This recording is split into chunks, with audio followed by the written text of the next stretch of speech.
በስመ አብ ወወልድ ወመንፈስ ቅዱስ አሐዱ አምላክ አሜን። እንኳን በኅዳር 24 ቀን ታስቦና ተከብሮ ለሚውለው ለአባታችን ለአቡነ ተክለ ሃይማኖት ወርሃዊ መታሰቢያ በዓል በሰላም አደረሳችሁ አደረሰን። የአባታችን አቡነ ተክለ ሃይማኖት ታሪክ ባጭሩ። ሐዲስ ሐዋርያ አቡነ ተክለ ሃይማኖት። ተክለ ሃይማኖት ማለት የሃይማኖት ተክል፣ ተክለ አብ፣ ተክለ ወልድ፣ ተክለ መንፈስ ቅዱስ ማለት ነው።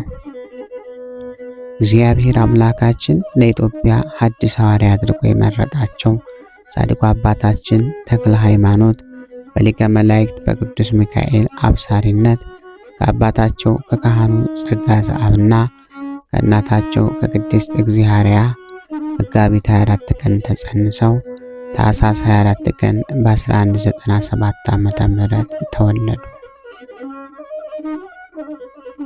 ጻድቁ በተወለዱ በሦስተኛው ቀን ከእናታቸው እቅፍ ወርደው አሐዱ አብ ቅዱስ፣ አሐዱ ወልድ ቅዱስ፣ አሐዱ ውእቱ መንፈስ ቅዱስ ማለትም አንዱ አብ ቅዱስ ነው፣ አንዱ ወልድ ቅዱስ ነው፣ አንዱ መንፈስ ቅዱስ ቅዱስ ነው በማለት የፈጠራቸውን አምላክ አመስግነውታል። ወላጆቻቸውም ስማቸውን ፍስሐ ጽዮን አሏቸው። ይኸውም የጽዮን ተድላዋ ደስታዋ ማለት ነው። የወላጆቻቸው የቀድሞ ስማቸው ዝርዓ ዮሐንስና ሳራ ይባል ነበር። አቡነ ተክለ ሃይማኖት ከልጅነታቸው ጀምሮ በወላጅ አባታቸው በካህኑ ቅዱስ ጸጋ ዘአብ ግብረ ድቁናን ሥርዓተ ቤተ ክርስቲያንን ሲያጠኑ ቆይተው እስክንድርያው ሊቀ ጳጳስ ከአቡነ ቄርሎስ ድቁናንና ቅስናን ተቀብለዋል። ብፁዕ ቅዱስ አባታችን ቅድስት ቤተ ክርስቲያንን በወጣትነት ዕድሜያቸው ያገለገሉ እንደነበር በዚህ ይታወቃል። ከዕለታት በአንዱ ቀን አባታችን ለአደን ወደ ዱር ሄደው ሳለ ሊቀ መላእክት ቅዱስ ሚካኤል ተገልጦ ታያቸው። ቅዱስ አባታችንም እንደዚህ ባለ ገናንነት የማይ ጌታዬ ማነ ባሉት ጊዜ ቅዱስ ሚካኤል ዘወትር የምጠብቅ ካንተ የማልለይ እናትህንና አባትህን ስላንተ ከውሃ ስጥመትና ከምርኮ ያዳንኳቸው እኔ ሚካኤል ነኝ አለው። ከእንግዲህ አውሬ አዳኝ አትሁን፣ ሰውን ወደ እግዚአብሔር ለመመለስ ሰውን በትምህርት የምታድን ሁን እንጂ።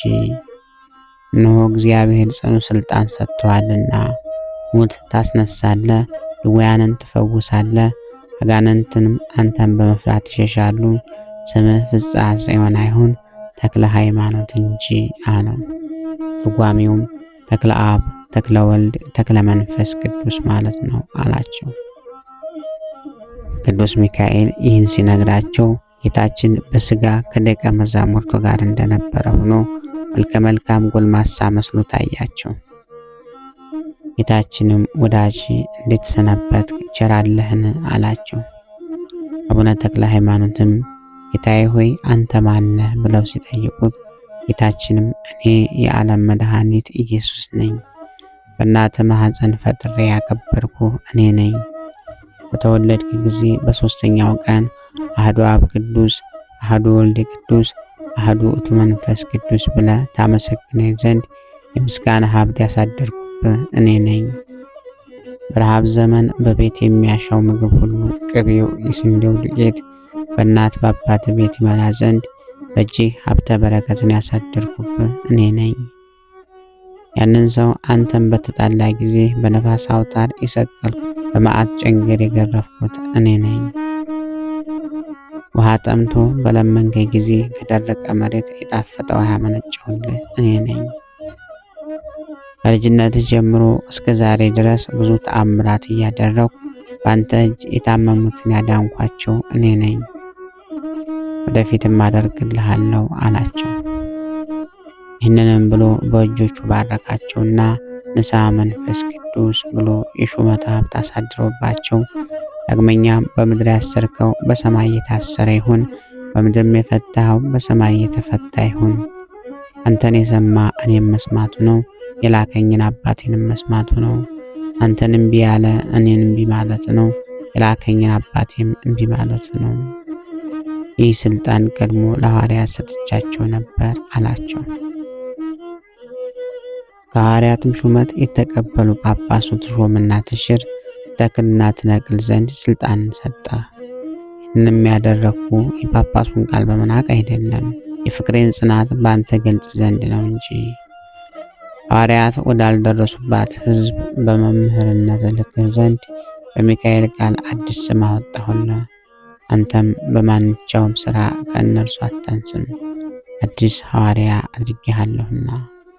ሰውን ሁሉ በእኔ ስም እያስተማርክ ታሳምን ዘንድ ሚካኤልን ባሰብከው ሥራ ሁሉ ረዳት የሆነ ሁልጊዜ ከአንተ አይለይም፣ በምትሄድበትም ጎዳና ሁሉ እርሱ መሪ የሆነ እኔም ባለ ዘመን ሁሉ አልለይህም ካላቸው በኋላ ሰላምታ ሰጥቷቸው አረገ። እሱ አባታችን እጅ ነስተው ለእኔ ለኃጥእ የማይገባኝ ሲሆን ይህን ሁሉ ጸጋ የሰጠኸኝ ስምህ በሰማይ በምድር የተመሰገነ ይሁን አሉ። ከዚያች ቀን ጀምሮ ሀብተ ኃይልን የተመሉ ሆኑ። ወደ ቤታቸው ተመልሰው ያላቸውን ሀብት ንብረት ሁሉ ለቤተ ክርስቲያን ለድሆችና ለጦም አዳሪዎች ሰጥተው ጨረሱ። ከዚያም አቤቱ ጌታዬ ኢየሱስ ክርስቶስ ሆይ የመንግሥተ ሰማያት በር ትከፍትልኝ ዘንድ እነሆ ቤቴን እንደተከፈተ ተውኩልህ ብለው ቤታቸው እንደተከፈተ ትተው ወንጌልን ለማስተማር ወጡ። ጻድቁ አባታችን በሀገራችን ኢትዮጵያ እየተዘዋወሩ ሕዝቡን ከኃጢአት ወደ ገቢረ ጽድቅ ከክህደት ወደ ሃይማኖት ስለመለሱት በዚህም የተነሳ ለኢትዮጵያውያን ብርሃን ተብለዋል። በዚህም መሰረት ከ1219 እስከ 1222 ዓመተ ምህረት በከተታ 3 ዓመት ወንጌልን አስተማሩ። ቀጥለውም 9 ወር በወይፋን አገልግሎታቸውን ፈጸሙ። 1223 እስከ 1234 ዓመተ ምህረት ዳሞት በተባለው ስፍራ ወይም በወላይታ ሀገር 12 ዓመታት ሕዝቡን በማስተማር ከአምልኮተ ጣዖት ወደ አምልኮተ እግዚአብሔር፣ ከገቢረ ኃጢአት ወደ ገቢረ ጽድቅ መልሰዋል። ቤተ ክርስቲያንንም አንጸዋል። በዚህም ሀገር ዲያብሎስ በዛፍ ላይ አድሮ አምላክ ነኝ ያለ ለረጅም ዘመናት ሕዝቡን በማሳት የሚጠቀምበትን ዛፍ በተአምራት ከስሩ ነቅለው አፍልሰውታል። ከ1234 እስከ 1244 ዓመተ ምህረት ባለው ጊዜ ደግሞ በእግዚአብሔር ፈቃድና ትእዛዝ ወደ አማራ ሳይንት ወሎ በመሄድ ከአባ በጸሎተ ሚካኤል ገዳም ገብተው ሥርዓተ ምንኩስናን እየተማሩ 10 ዓመታት የተለያዩ ገቢረ ተአምራትን በማድረግ በጉልበት ሥራም ሲያገለግሉ ኖሩ። 1244 እስከ 1254 ዓመተ ምህረት አቡነ ኢየሱስ ሞዓ ወደሚገኙበት ሐይቅ ቅዱስ እስጢፋኖስ ገዳም በቅዱስ ሚካኤል መሪነት ሐይቁን በእግራቸው እንደ ደረቅ መሬት በመርገጥ ወደ ደሴቱ በመግባት የአገልግሎትና የትሩፋትን ሥራ በማብዛት የምንኩስና ተግባራቸውን በመቀጠል ከፍጻሜ አድርሰዋል። በአባ ኢየሱስ ሞዓ እጅም የንጽህና ምልክት የሆነውን የምንኩስና ቀሚስን ተቀብለዋል። 1254 እስከ 1266 ዓመተ ምህረት ወደ ትግራይ ሄደው ከአቡነ አረጋዊ ገዳም ደብረ ዳሞ ገብተው በጊዜው ከነበሩት አበምኔት ከአባ ዮሐኔ ቆብና አስኬማ ተቀብለው 12 ዓመታት በገዳሙ በገድል በትሩፋት መንፈሳዊ ተጋድሏቸውን ቀጠሉ። የመነኩሳትን ትውልድ መመልከት ተገቢ ይሆናልና ርዕሰ መነኩስ የሆኑት አቡነ እንጦንስ በእግዚአብሔር ፈቃድና ትእዛዝ ምንኩስናን ከሊቀ መልአኩ ከቅዱስ ሚካኤል እጅ ተቀበሉ። እንጦንስም ታላቁ መቃርስን አመነኮሷቸው። ታላቁ መቃርስም ጳኩሚስን አመነኮሷቸው። እንዲህ እያለ የአባቶቻችን የምንኩስና ትውልድ እስከ ጻድቁ አባታችን አቡነ ተክለ ሃይማኖት የደረሰ ሲሆን እሳቸውም ያመነኮሷቸው እጅግ ብዙዎች ናቸው። ከእነዚህም መካከል ዋና ዋናዎቹ አቡነ ተክለ ሃይማኖት በአንብሮተ እድ የሾሟቸው 12ቱ ከዋክብት፣ የወረቡ አኖሬዎስ፣ የሞሮቱ ዜና ማርቆስ፣ የጽላልሹ ታዴዎስ፣ የደንቤው ገብረ ክርስቶስ፣ የወገጉ ሳሙኤል፣ የእናርያው ዮሴፍ፣ የዳሞቱ አድሃኔ፣ የወጁ ኢሳያስ፣ የመንዙ የመራቤቴውና የወላቃው ማርቆሬዎስ፣ የማህክሉ ቀውስጦስ፣ የፈጣግሩ ማትያስ፣ የዳውሮ ተስፋ ሕፃን፣ የእንሳሮው ዳዊት፣ የዘለዓቱ ናታን ናቸው። ድጋሜ በአንብሮተ እድ የሾማቸው 4 አይና የተባሉ 12ቱ ከዋክብት ዕንባቆም፣ ያዕቆብ፣ ማትያስ፣ ሰማዕቱ ዮሐንስ፣ ዮሐንስ መጥህር፣ ዘትረ ወንጌል፣ አብርሃም ሰላማዊ፣ እስረኛው ቆሞስ፣ ዘወንጌል፣ ዘክርስቶስ ናቸው። እንዲሁም ነጫጭ ርግብ የተባሉትና ከአቡነ ተክለ ሃይማኖት ቀጥሎ በደብረ ሊባኖስ የተሾሙት ኤልሳ፣ ፊልጶስ፣ ሕዝቅያስ፣ ቴዎድሮስ፣ ዮሐንስ ስውር፣ ዮሐንስ ከማ፣ እንድርያስ፣ የብርሃነ ክርስቶስ፣ ጴጥሮስ ናቸው። ብፁዕ አቡነ ተክለ ሃይማኖት በመልአኩ ትእዛዝ ከደብረ ዳሞ ገዳም ወደ ሌላ ገዳም ለመሄድ ሲነሱ አበመኔቱ አባ ዮሐንና መነኩሳት ሲሸኟቸው አቡነ ተክለ ሃይማኖት 40 ክንድ ርዝመት ባለው ገመድ ገደልን ለማውረድ እንደጀመሩ ገመዱን ሰይጣን ከካስማው ስር ቆረጠባቸው። ቅዱስ አባታችን ግን በዚህ ጊዜ 6 የብርሃን ክንፎች ተሰጣቸውና እየበረሩ ክንፎቻቸውን እያማቱ 3 ምዕራፍ ሄደው ሲያርፉ አበመኔቱና መነኩሳቱ አይተዋቸው እጅግ ተደስተዋል። አባታችን ወደ ትግራይ ሄደው ከአቡነ አረጋዊ ገዳም ደብረ ዳሞ ገብተው በጊዜው ከነበሩት አበመኔት ከአባ ዮሐኔ ቆብና አስኬማን ከተቀበሉ በኋላ ተመልሰው ወደ ሐይቅ በመሄድ ለአቡነ ኢየሱስ ሞዐ ቆብና አስኬማን ሰጥተዋቸዋል። ከዚያም ወደ ዋሊ ገዳም ገብተው ከቅዱሳን ጋር ተገናኝተው በትሩፋት ላይ ትሩፋትን በገድል ላይ ገድልን ጨምረዋል። 1266 እስከ 1267 ዓመተ ምህረት ለአንድ ዓመት ያህል የትግራይን ገዳማት በሙሉ በመጎብኘት ወደ ኢየሩሳሌምና ወደ ግብጽም በመሄድ በዚያ ያሉ ቅዱሳት መካናትን ጎብኝተው መጥተዋል። ከዚህም በኋላ ዳዳ በተባለ ስፍራ ይመለክ የነበረውን 75 ክንድ የሚረዝመውን ዘንዶ በጸሎት ኃይል በመስቀል ምልክት አማትበውበት በተአምራት ገድለውታል። በቦታው ላይ በ40ቱ እንስሳትም ስም ቤተ ክርስቲያን አንጸው ታቦተ ሕግ አስገብተውላቸዋል። ከሴቶችና ከልጆች ሌላ 3000 በጣዖት የሚያመልኩ ወንዶችን አስተምረው መልሰው አጥምቀው አቁርበዋቸዋል። ከ1267 እስከ 1289 ዓመተ ምህረት ባለው ጊዜ ደግሞ በደብረ ሊባኖስ ካለችው ገዳም አስቦ ዋሻ በመግባት 8 ጦሮችን 2ቱን በፊት 2ቱን በኋላ 2ቱን በቀኝ 2ቱን ደግሞ በግራ አስተክለው እጆቻቸውን በትምህርተ መስቀል በመዘርጋት ክርስቶስን ሕማምና ሞት ነገረ መስቀልን በማሰብ በተመስጦ ሌትና ቀን ያለማቋረጥ በጾምና በጸሎት በአርምሞ ተወስነው ሲጋደሉ ከቁመት ብዛት የተነሳ ጥር 4 ቀን 1289 ዓመተ ምህረት አንዲቱ የእግራቸው አገዳ ተሰብራለች። ቅዱስ አባታችን በመዓልትና በሌሊት በትጋትና በቁመት በተጋድሎ ብዛት አንዲት የአገዳ እግራቸው ስትሰበር እድሜያቸው 92 ነበር። 1289 እስከ 1296 ዓመተ ምህረት 7 ዓመታት በአንድ እግራቸው በመቆም ያለ ምግብና ያለ ውሃ በትርምት ሌትና ቀን እንቅልፍ በማጣት እንደ ምሰሶ ጸንተው በተመስጦ በትጋት ለሰው ዘር ሁሉ ድህነትን ሲለምኑ ኖረዋል። ከ7ቱ ዓመታት ውስጥ ጥቂት ውሃ የቀመሱት በ4ኛው ዓመት ብቻ ነበር።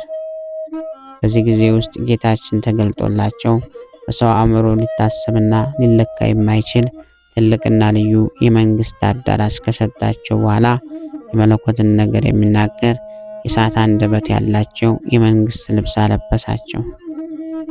በመስቀል ምልክት የተጌጡት 7 የሕይወት አክሊላትን አቀዳጅቷቸዋል።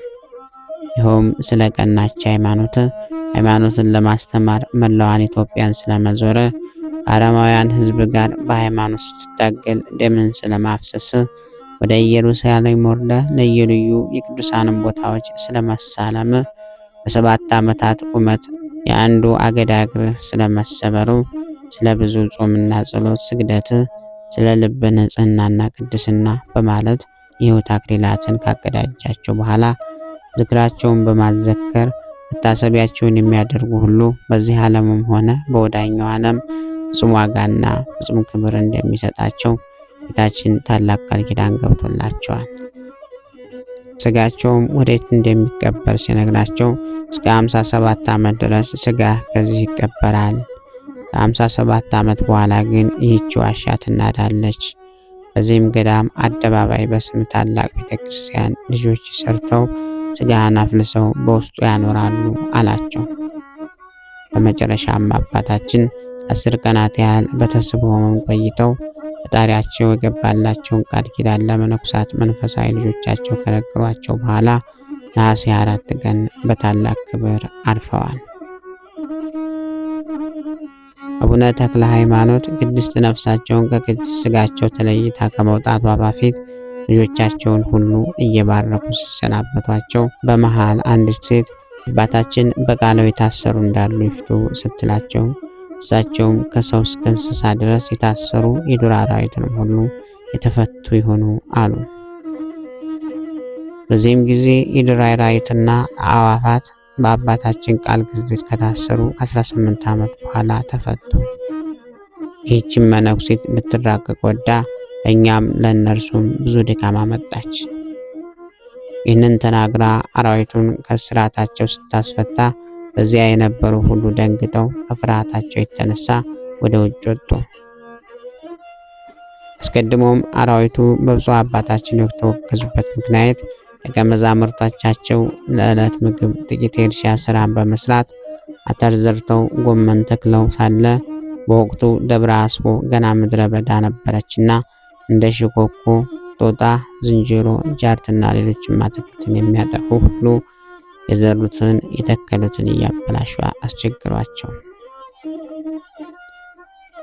ብፁዕ አባታችንም አትክልታችንን አጠፉብን ቢሏቸው ቅዱስ አባታችን እኛ ወደ ቤታቸው መጣንባቸው እንጂ እነርሱ ወደ እኛ አልመጡብንምና ተዋቸው አሉ።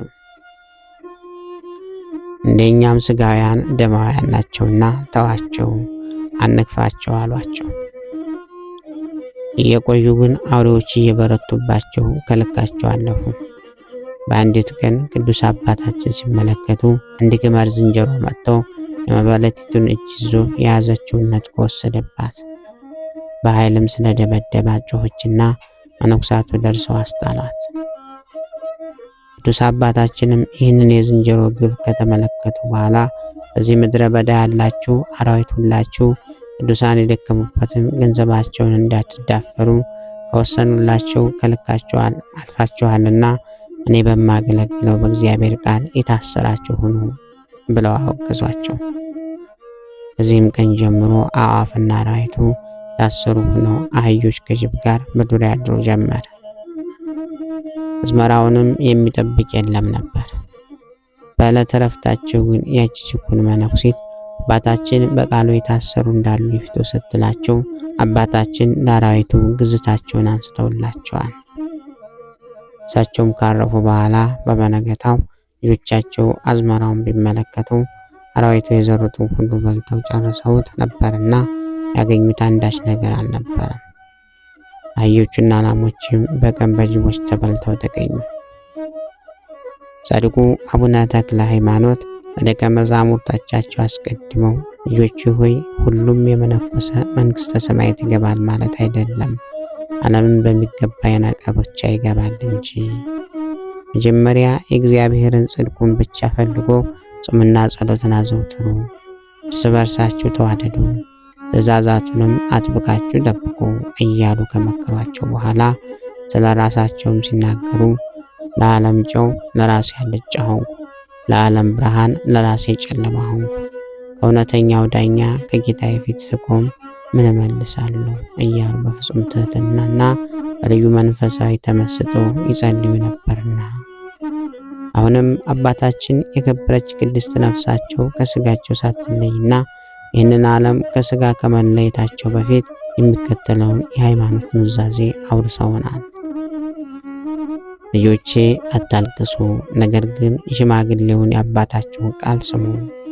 መጀመሪያ እምነታችሁ በእግዚአብሔር ላይ ይሁን። በዚህ ዓለም እንድትያዙ እንደ ዓለም ሰዎች ስለ ልብስና ስለ ምግብ ሐሳብ አታብዙ። በየጊዜው ሁሉ መጸለይን አታቋርጡ። ለቤተ ክርስቲያን ሌትና ቀን አገልግሉ። እግዚአብሔር በሚወደው ገንዘብ ንጽሐ ሥጋንና ጾምን ውደዱ። ውዳሴ ከንቱን የሚቀረውንም የዚህ ዓለም ክብር አትውደዱት። እናንተስ የቀደሙትን አባቶች በመከራና በድካም ብዛት ከዓለም የወጡትን በመጋደላቸውም ክፉውን ሐሳብ ድል የነሱት ምሰሏቸው። ፍለጋቸውንም ካልተከተላቸው ልጆቻቸው አትባሉምና፣ በመከራቸው ካልመሰላችኋቸው በደስታቸው አትመስሏቸውም። በድካማቸው ካልተባበራችሁ ወደ ቤታቸው አትገቡም። የቀደሙትን ቅዱሳት አባቶቻችሁን መስላችሁ ኃጢአተኛ አባታችሁን እኔን ደግሞ ምሰሉ።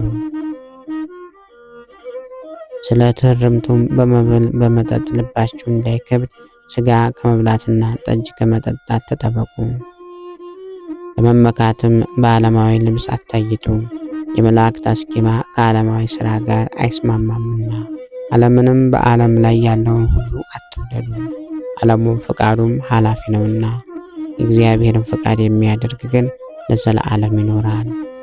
ልጆች ሆይ ትሩፋትን ሁሉ በችኮላ ሰርታችሁ በጎይቱን ሃይማኖታችሁን አስከትሏት።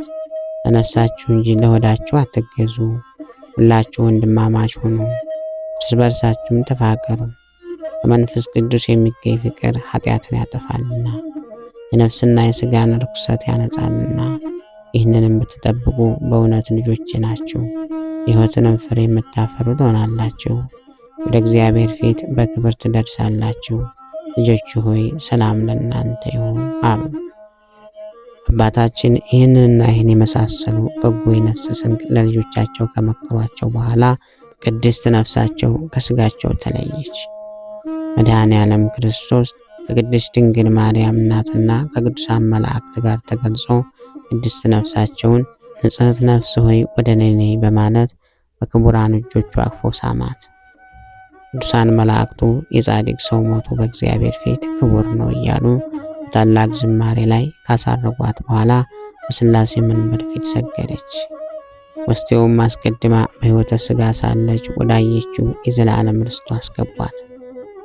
ጌታችንም በዓይን ያልታየ በሰውም ሕሊና ሊመረመር የማይችለውን ትልቅ የመንግሥት አዳራሽ አወረሳቸውና የመለኮትን ባህሪ የሚናገር የእሳት አንደበት ያለው ልብሰ መንግሥት አለበሳቸው። በአምስቱ መንግሥተ ሰማያት በ15 አህጉረ ገነት ላይ ሾማቸው። ስማቸውንም ከሚጠሩት ነፍሳቸው ሁሉ ጻድቅም ቢሆን አጣም ቢሆን ወደ ክቡር አባታችን ተክለ ሃይማኖት ሳያደርሱት ወደ ዘላለም ርስቱ ወይም ወደ ሲኦል አያስገቡትም። ይህችንም ነፍስ ባየችው ጊዜ አባቴ ተክለ ሃይማኖት ሆይ እያለች ትጮኻለች። ብፁዕ አባታችንም ወደዛች ነፍስ ተመልክቶ በጎ ሥራ የተገኘባት እንደሆነ ስሙንም በመጥራት በአማላጅነቷ የታመነች እንደሆነ አባትሽ እኔን ነሆኝ ይላታል። ወደ ፈጣሪውም አማልዶ በተሰጠው ቃል ኪዳን ወደ ዘላለም ሕይወት ያደርሳታል። የቅዱስ አባታችን በዓላት እነዚህ ናቸው። መጋቢት 24 ቀን በ1196 ዓመተ ምህረት ጽንሰታቸው፣ ታኅሳስ 24 ቀን በ1197 ዓመተ ምህረት ልደታቸው፣ በኅዳር 24 ቀን ከ24ቱ ካህናተ ሰማይ ጋር በሕይወተ ሥጋ እያሉ የሥላሴን መንበር ያጠኑበት ሲሆን ጥር 4 ቀን በ1289 ዓመተ ምህረት ደግሞ በጸሎት ብዛት አንድ እግራቸው የተሰበረበት ዕለት ነው። ነገር ግን የረፍታቸውን ቀን ይዞ በዚሁ በጥር ወር በ24 ይከበራል። ነሐሴ 24 ቀን በ1296 ዓመተ ምህረት እረፍታቸው ነው። በግንቦት 12 ቀን በ1353 ዓመተ ምህረት ፍልሰተ አጽማቸው ነው። ቅዱስ አባታችን በሞት ከማረፋቸው በፊት አስቀድሞ ጌታችን እንደነገራቸው ሥጋቸው ከነፍሳቸው ከተለየች ከ57 ዓመት በኋላ የካቲት 19 በጸሎት ላይ ለነበሩት ለአቡነ ሕዝቅያስ ተገልጠውላቸው ጌታ የገባልኝን ቃል ኪዳን ይፈጸም ዘንድ ሥጋ የሚፈልስበት ደረሰ። ሌሊቱንም በምስጋና በጸሎት በመንፈሳዊ በዓል አድርጉ። እኔ ኃጥኡ በሞትኩበት ቀን እንደነበረው ምስጋና አቅርቡ። ሄደህ ለ12 መምህራንና ለልጆቼ ግንቦት 12 እንዳከብሩ ንገራቸው። በፍልሰቴ ቀን አባቴ አባቴ የሚለኝ ሁሉ ይምጣ። ያኔ እኔ ወዳጄ ሚካኤልና ልጄ ፊልጶስ አብረን መጥተን እንባርካለን። ምልክትም የሆን ዘንድ በምመጣበት ጊዜ የጠፋ የመቅረዙ መብራት ይበራል አሉት። ከዚህም በኋላ አቡነ ሕዝቅያስ በአባታችን ተባርከው ሄደው አራቱም አቅጣጫ ላሉት 12 መምህራንና ለክርስቲያኖች ሁሉ አባታችን የነገሩትን የፍልሰታቸውን በዓል ስለማድረግ ወደ ፍልሰቱ በዓል ያልመጣም በዚያች ቀን በሰማይ ለምልጃ አባቴ እንዳይለው እርሱም ልጅ እንዳይለው ጨምረው መልእክቱን ላከላቸው። እነርሱም ከያሉበት ተሰብስበው መጥተው ቅዱስ አባታችንን ስጋውን አውጥተው ወደ ቤተ ክርስቲያን አፍልሰው 3 ጊዜ መቅደሱን አዙረው በዓሉንም አባታችን እንዳሉት በዝማሬና በምስጋና አክብረው ወደ ውስጥ አስገቡት። በዚህም ጊዜ ብፁዕ ቅዱስ አባታችን ተክለ ሃይማኖት አስቀድመው እንደተናገሩት ጠፍቶ የነበረው መብራት ቦግ ብሎ በራ። ቅዱስ ሚካኤልና ከልጃቸው ከአቡነ ፊልጶስ ጋር በመሆንም በዓሉን ያከበረና የነበረውን ተክለ ሃይማኖት የጸጋ ልጆቻቸውን ሁሉንም ይባርኩ ነበር። የአባታችን የአቡነ ተክለ ሃይማኖት ጸሎታቸውና በረከታቸው ረድኤታቸው ዘወትር ከኛ ጋር ይሁን። ክብር ምስጋና ይሁን አንድ አምላክ ለሚሆን ለአብ ለወልድ ለመንፈስ ቅዱስ ስም እስከ ዘላለሙ አሜን። ወስብሐት ለእግዚአብሔር ወለወላዲቱ ድንግል ወለመስቀሉ ክቡር። ይቆየን።